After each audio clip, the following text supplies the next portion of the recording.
नई दिल्ली में G20 की बैठक चल रही है, सर उसके बारे में। देखिए, G20 की ये रूटीन बैठक है। G20 जिस तरह से आप किया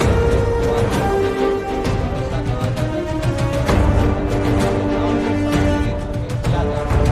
में खर्च हो अरबों रुपए, और इसके सामने नोटबंदी में जो समस्या आई थी ना,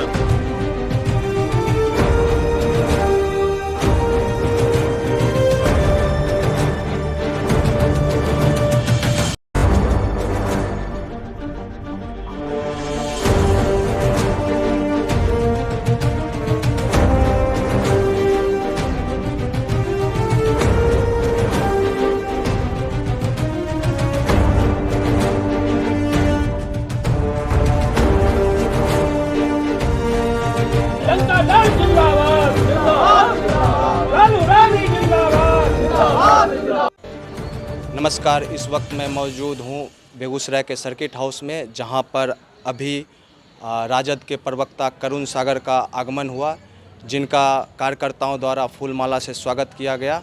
और करुण सागर ने काफ़ी सारे बातें बताई, और चलिए उनसे बात करते हैं, उनसे जानते हैं कि उनका क्या उद्देश्य है। पत्रकार साथियों, आज आप लोगों के बीच राष्ट्रीय जनता दल के राष्ट्रीय प्रवक्ता करुण सागर जी आपके बीच अपनी बातों को रखेंगे। और हमारे बीच उपस्थित हैं किसान सेल के जिलाध्यक्ष त्रिभुवन कुमार पिंटू जी, मटिहानी के प्रखंड अध्यक्ष कैलाश यादव जी, महिला सेल के सदर प्रखंड के पार्टी के महिला सेल के प्रधान महासचिव सुमन जी, हमारे पार्टी के नेता हैं मनोज यादव जी, हमारे पार्टी के नेता हैं इधर महानगर के जिला अध्यक्ष हैं शिवजी महतो जी, और पार्टी के नेता हैं भाई अरविंद कुमार सिंह जी। साथियों, आप तमाम साथियों, आज आपके बीच आज जो बाबा साहब डॉक्टर भीमराव अंबेडकर का रचित संविधान जो खतरे में, इस संबंध में और अन्य सवालों को जवाब हमारे पार्टी के राष्ट्रीय प्रवक्ता जी देंगे। धन्यवाद मोहित जी। सबसे पहले मैं कुछ मिनटों में अपनी बात रख लूँगा, उसके बाद आपके जो भी सवाल होंगे उसका जवाब देने की कोशिश करूँगा। तो देखिए मित्रों, अभी कुछ ही दिन पहले इंडिया गठबंधन की तीसरी मीटिंग मुंबई में हुई। अब एक सवाल सबके जहन में होता है कि ये गठबंधन क्यों, इस गठबंधन का स्वरूप क्या है, इस गठबंधन का उद्देश्य क्या है। तो मैं थोड़ा शुरू करता हूँ पीछे से कि 2014 से जब से ये मौजूदा बीजेपी की सरकार आई है, देश का हालात बद से बदतर होते जा रहा है। जितने भी वादे किए गए थे 2014 के पहले, 2019 के पहले, सारे वादा खिलाफी हुई, और बाद में कई वादों को जुमले बता दिए गए। आपने भी सुना होगा, बातें थी 15 लाख रुपए सबके अकाउंट में होगा, बातें थी 2 करोड़ रोजगार हर एक वर्ष सृजित होगा, किसानों की आमदनी दुगनी होगी। आज स्थिति ये है कि अमीर और अमीर बनता जा रहा है, गरीब और गरीब बनता जा रहा है। जो अच्छे दिन की बात की गई थी, वो अच्छे दिन सिर्फ एक छोटे से पूंजीपति ग्रुप का है, जो देश के प्रधानमंत्री और इस सरकार से जुड़ा हुआ है। आप अडानी ग्रुप का अगर विश्लेषण करते हैं तो 2013 में इसका वैल्यूएशन था $8 बिलियन, और 2022 में ये हो गया $260 बिलियन। तो 9 साल में किस तरह से 8 साल में ग्रोथ हुआ है, ये आपके सामने है।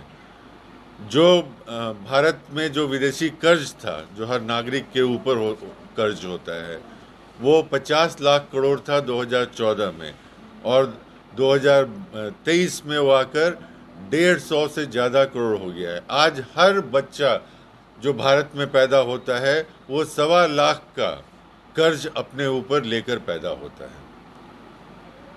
तो बेरोजगारी का हालत ये है कि जब नोटबंदी की गई, जो एक बिल्कुल ही बिना सोची समझी स्कीम थी, जिसके बारे में किसी से कोई राय मशविरा नहीं किया गया, विपक्ष से बात नहीं किया गया, और एकाएक 8 बजे रात में प्रधानमंत्री अनाउंस करते हैं 12 बजे रात से नोटबंदी चालू, और आपने देखा कि जनता को उससे कितना कष्ट झेलना पड़ा।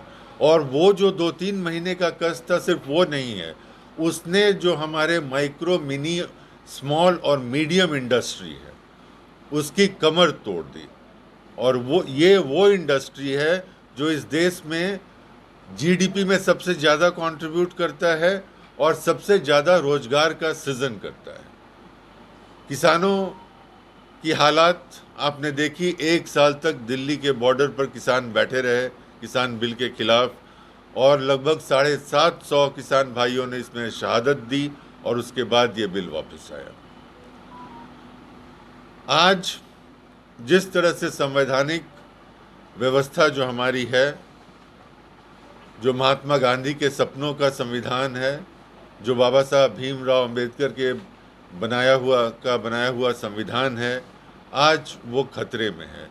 जिस तरह से संवैधानिक जो इंस्टीट्यूशंस हैं, ईडी है, सीबीआई है, इनकम टैक्स है, जिस तरह से उसका मिसयूज़ हो रहा है, केंद्र अपनी शक्ति का जिस तरह से मिसयूज़ कर रही है, वो भारतीय इतिहास में अनप्रेसिडेंटेड है। मणिपुर में यही प्रधानमंत्री बेटी बचाओ बेटी पढ़ाओ की बात करते थे। मणिपुर में 3 मई से आज तक मणिपुर जल रहा है, और लगभग हर दिन कोई ना कोई हेडलाइन बनता है, लेकिन प्रधानमंत्री का इस पर कोई बयान नहीं आया। और प्रधानमंत्री को बयान दिलाने के लिए अविश्वास मत रखा गया लोकसभा में, और उस अविश्वास मत में पर प्रधानमंत्री बोले 2 घंटे 13 मिनट बोले, और 2 घंटे 13 मिनट में उन्होंने 2 मिनट बस मणिपुर पर जाया किया। आज पत्रकारों एक मिनट बंद कर लीजिए।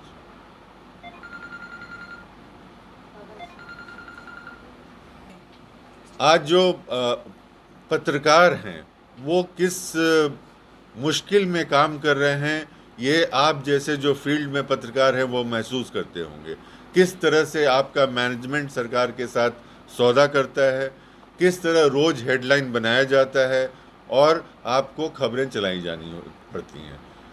3-4 दिन पहले आपने सभी अखबारों में सुर्खियों में देखा होगा कि एडिटर्स गिल्ड ऑफ इंडिया, जो पत्रकारों की सबसे प्रतिष्ठित सबसे बड़ी संस्था है इस देश की, उसके 4 मेंबर्स पर मणिपुर सरकार ने मुकदमा किया, और उसके बाद गिरफ्तारी से बचने के लिए उनको सुप्रीम कोर्ट जाना पड़ा, और सुप्रीम कोर्ट ने उनको सोमवार तक गिरफ्तार नहीं होंगे इसकी सहूलियत दी गई है।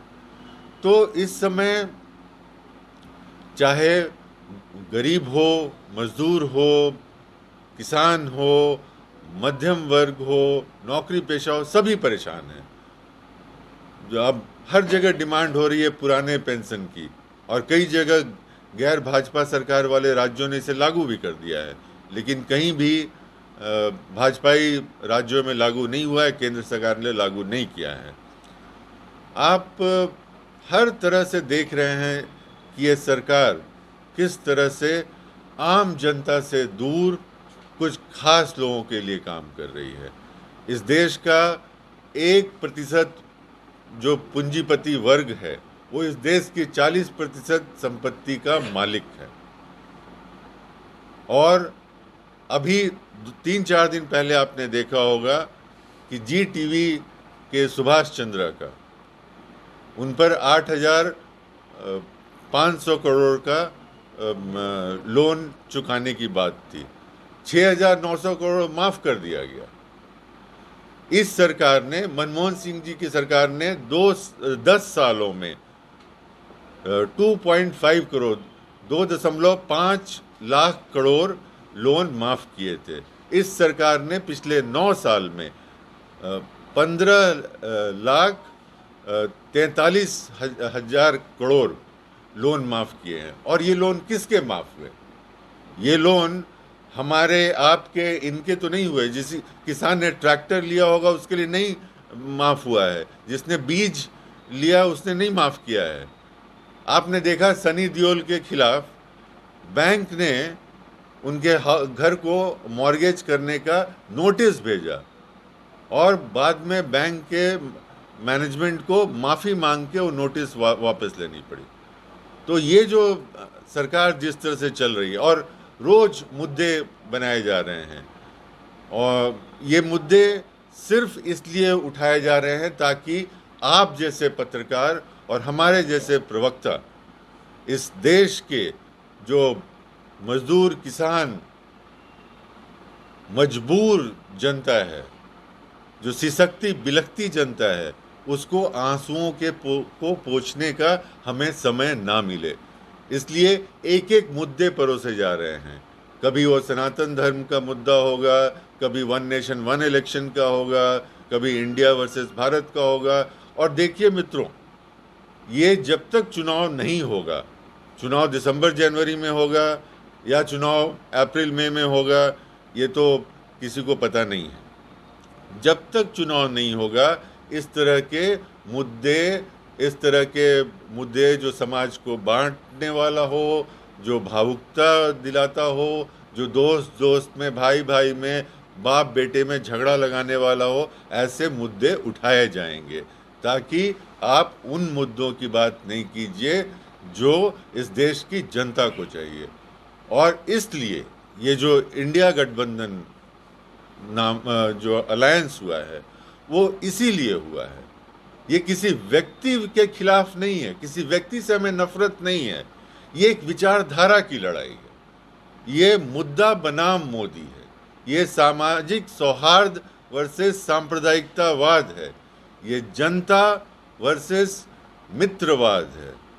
ये संविधान रहेगा या नहीं रहेगा इसकी बात है। और आप देखिए धीरे धीरे कैसे संविधान को छेड़ने की कोशिश आरंभ हो गई है और आगे के दिनों में और इसका विभत्स रूप नजर आएगा। तो दोस्तों, ये जो गठबंधन बना है, इसका जो वोट परसेंटेज है, अगर आप 2019 के चुनाव का रिजल्ट देखिए तो 2019 में 63% वोट जो उन दलों के पास था जो आज इंडिया गठबंधन में है, और 37% उन दलों के पास था, या रादर बीजेपी के पास था। तो ये 63 बनाम 37 की लड़ाई है, ये जनता की लड़ाई है।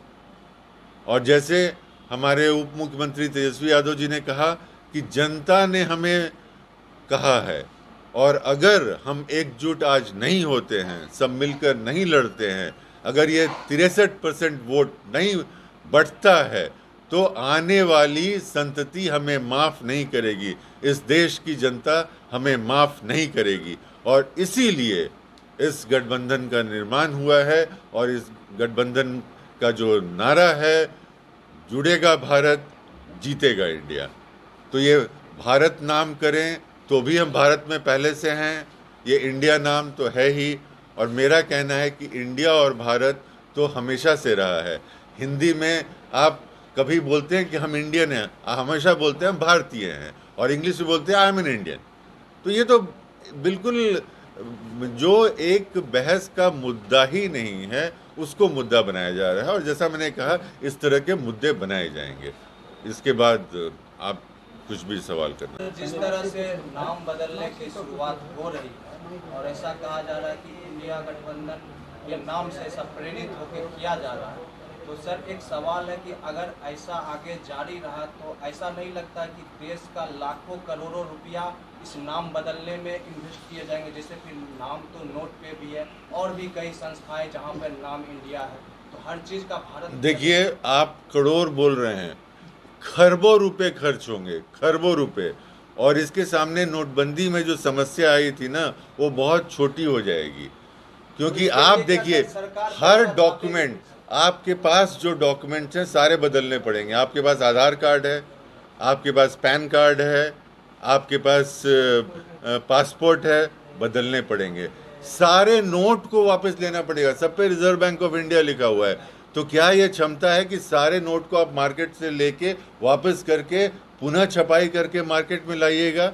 आप टाइम्स ऑफ इंडिया का नाम बदलिएगा, इंडिया टुडे का नाम बदलिएगा, IITs का, IIMs का, आप बोलिए ना कहाँ कहाँ बदलिएगा? सर, लोग जानना चाह रहे हैं कि फिर से क्या नोटबंदी? नहीं, नोटबंदी की बात मैं नहीं कह रहा हूँ। मैं तो एक उदाहरण दे रहा हूँ कि जिस तरह से नोटबंदी बिना सोचे समझे इस देश की जनता पर थोपी गई थी, उसी तरह से ये मुद्दा भी देश की जनता पर बिना कोई राय विचार किए हुए थोपा जा रहा है, जो कोई मुद्दा है ही नहीं। और हिंदी मीडियम में उसको भारत कहते हैं, इंग्लिश मीडियम में इंडिया कहते हैं। तो ये तो मतलब कोई मुद्दा ही नहीं है। तो इसे सिर्फ पॉलिटिक्स के रूप में देखा जाए? देखिए, ये बहुत मतलब ओछी बात है कि, और हमारा इंडिया जो नाम है वो देश के नाम पर हमने नहीं रखा है। वो Indian national developmental inclusive alliance है। ये एक्रोनिम है, किसी चीज का एक्रोनिम होता है, तो ये एक एक्रोनिम है। इसलिए नहीं कि देश का नाम इंडिया है इसलिए हमने इंडिया रखा है। और जैसा हमने कहा कि हमारा तो नारा है, जुड़ेगा भारत, जीतेगा इंडिया। तो जब आप भारत की बात करते हैं, कल गली गली कूचों में जब हर जगह रोड, मोहल्ले, खेत खलिहान में जब आवाजें उठेंगी जुड़ेगा भारत, जुड़ेगा भारत, तो फिर ये भारत को बदल के क्या आर्यावर्त करेंगे? संविधान जैसे आर्टिकल भी कहते हैं कि इंडिया दैट इज भारत, बिल्कुल। और मैं ज़्यादा डिटेल में नहीं जाना चाहता था। इसमें कॉन्स्टिट्यूएंट असेंबली में लंबा डिबेट हुआ था कि इंडिया हो या भारत हो या दोनों हो, और ये मत हुआ इसका, और मेजॉरिटी ने डिसाइड किया कि ये इंडिया दैट इज भारत होगा। और इसीलिए हम जब अगर हिंदी में बोलते हैं तो भारत के राष्ट्रपति बोलते हैं, भारत के प्रधानमंत्री बोलते हैं। तो इसमें नया कुछ भी नहीं है। सर, बीजेपी के प्रदेश अध्यक्ष ने एक बड़ा आरोप लगाया है कि मुंबई में जो बैठक हुई है उसमें सनातनी धर्म खत्म करने का बात किया गया। इसको किस? देखिए, सनातन धर्म एक जीवन पद्धति है। इसको आप किसी भी किताब से नहीं जोड़ सकते हैं, या किसी ऋषि मुनि ने इसको नहीं बनाया था। ये एक जीवन पद्धति इस देश में बनी है जो हजारों साल से बनी है और आगे चली है। अच्छा, अब कोई भी जो एक जिंदा कौम होती है या कोई जिंदा सिस्टम होता है, उसमें विकृतियां भी आती हैं। और समय समय पर आपने देखा कि सनातनी प्रथा में भी जो विकृतियां आई, उसके लिए उसके अंदर से आवाज़ उठी और परिवर्तन हुआ। जैसे 500-600 ईसा पूर्व आपने देखा यहीं गौतम बुद्ध और महावीर, वो इन्हीं जो विकृतियां थी उनके खिलाफ उठे। फिर आपने 14वीं, 15वीं, 16वीं शताब्दी में देखा नानक, सूरदास, कबीर, ये आए, इन लोगों ने फिर आवाज़ उठाई कि जो विकृतियां आ गई थी। उसके बाद फिर आया, आप 19वीं शताब्दी में देखिए तो महाराष्ट्र में, गुजरात में, वेस्ट बंगाल में, तमिलनाडु में और मोर और लेस देश के अलग अलग राज्यों में एक सोशल रिफॉर्म मूवमेंट हुआ। जैसे महाराष्ट्र में ज्योतिबा फूले, सावित्रीबाई फूले, इन्होंने किया। गुजरात में नरसिंह मेहता ने किया। वेस्ट बंगाल में राजा राम मोहन रॉय ने किया। फिर ईश्वरचंद विद्यासागर ने किया। बाद में दयानंद सरस्वती भी आए। तो ये एक जो जीवन पद्धति है, इसमें समय समय पर करेक्शंस होते आए हैं। तो जैसे कोई भी सिस्टम परफेक्ट नहीं होता है, इसी तरह से इसमें भी जब भी कोई समाज को लगा कि इसमें कुछ परिवर्तन की ज़रूरत है, तो परिवर्तन होते रहे। सर और पहली बात कि बीजेपी को इसका मालकियत किसने दे दिया है सनातन का? सनातन तो हम भी प्रैक्टिसिंग हिंदू हैं, हम भी हिंदू विश्वास करते हैं। हमारे जितने नेतागण हैं हमारे साथ बैठे हैं, सभी लोग मंदिर जाते हैं। और हमारा तो है कि देखिए, हमारा इंडिया क्या है, इंक्लूसिव अलायंस है। हम हर धर्म, हर जाति, हर वर्ग, हर भाषा, हर क्षेत्र के स्त्री और पुरुष का बराबर सम्मान करते हैं। हम न किसी को छोटा मानते हैं, न किसी को बड़ा मानते हैं। हम बराबरी का हक सबको दिलाना चाहते हैं, और इसीलिए हम सामाजिक न्याय के साथ खड़े हैं। सर, तमिलनाडु के मुख्यमंत्री स्टालिन के बेटा ने सनातन धर्म को डेंगू और मलेरिया की कीड़ा से तुलना किया। आप किस रूप में उसको देखते हैं सर? देखिए, मैंने तो अभी इनके सवाल में वही सब बातें की, और इसको थोड़ा अगर समझना है ना, तो जो तमिलनाडु में जो एक द्रविड़ जो आइडियोलॉजी हुई है, उसको अगर आप समझेंगे तो फिर समझेंगे कि उन्होंने ऐसा क्यों कहा।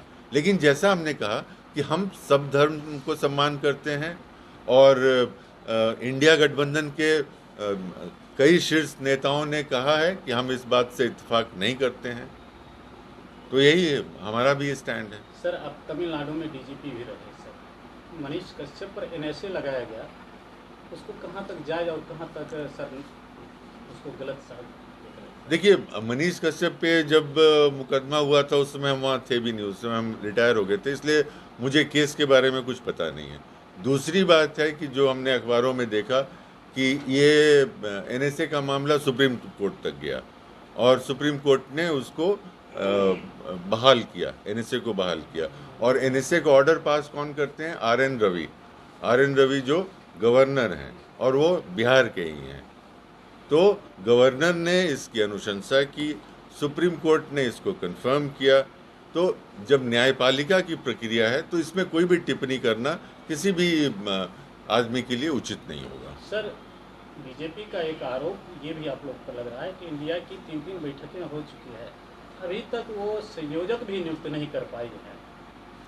देखिए, इंडिया और एनडीए में एक मुख्य अंतर ये है कि एनडीए जो कभी था नहीं, अटल जी के समय एनडीए था, पिछले 9 साल में कभी आपने एनडीए की किसी मीटिंग की बात सुनी थी?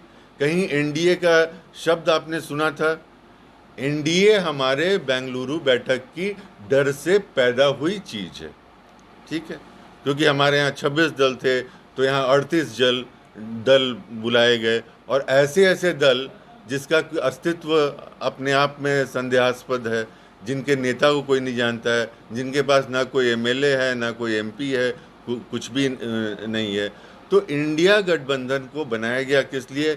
एक व्यक्ति की सत्ता को बरकरार रखने के लिए। और इंडिया गठबंधन का क्या हुआ? इस देश की जनता को उसकी आवाज़ दिलाने के लिए, इस देश की जनता की माली हालत को बढ़ाने के लिए। और जहाँ तक प्रधानमंत्री की बात है, तो वहाँ तो एक ही एक है, ब्रह्मा भी वही हैं, विष्णु भी वही हैं, महेश भी वही हैं। हमारे यहाँ दर्जनों नेता हैं, अभी जो आधे दर्जन तो मौजूदा मुख्यमंत्री हैं, और दर्जन नेता ऐसे हैं जो पूर्व मुख्यमंत्री हैं, पूर्व केंद्रीय मंत्री हैं, इस देश के बहुत ही सम्मानित नेता हैं। तो जहाँ तक चेहरे की बात है, हमारे पास तो चॉइस ही चॉइस है, हम तो जब भी होगा डिसाइड कर लेंगे। इसलिए, और दूसरी बात है कि इंडिया में पार्लियामेंट्री सिस्टम है, प्रेसिडेंशियल सिस्टम नहीं है। पार्लियामेंट में क्या होता है कि पहले चुनाव होता है, उसमें एमपी चुने जाते हैं, फिर एमपी जो मेजॉरिटी जो एमपी होते हैं वो सभा करते हैं, और उसमें एक नेता चुनते हैं, और वो नेता जाके प्रेसिडेंट के पास जाते हैं और समर्थन पत्र देते हैं कि हमें मेजॉरिटी जो पार्लियामेंट के एमपीज़ हैं उनका समर्थन प्राप्त है, इसलिए मुझे प्रधानमंत्री बनाया जाए। तो इसमें फिर चेहरे की बात कहाँ है? सर, आपने बेरोजगारी की बात की जी। 15 साल आपकी सरकार भी बिहार में रही, 90 से 2005 तक। वर्तमान में भी आप सरकार में हैं सर, फिर बेरोजगारी बिहार में भी इतनी आ गई। देखिए, बहुत सारे कारण हैं बिहार में जो बेरोजगारी हैं या इंडस्ट्री का विकास कम हुआ है। हमारा जो झारखंड से अलग होना एक महत्वपूर्ण विषय है। आज आपने अखबारों में देखा होगा कि हमारी जो छोटी इंडस्ट्रीज़ हैं उसको केंद्र से जेड सर्टिफिकेट मिला है और हमारा जो जीडीपी है 10.45% में इस देश के राज्यों में सबसे अग्रणी है।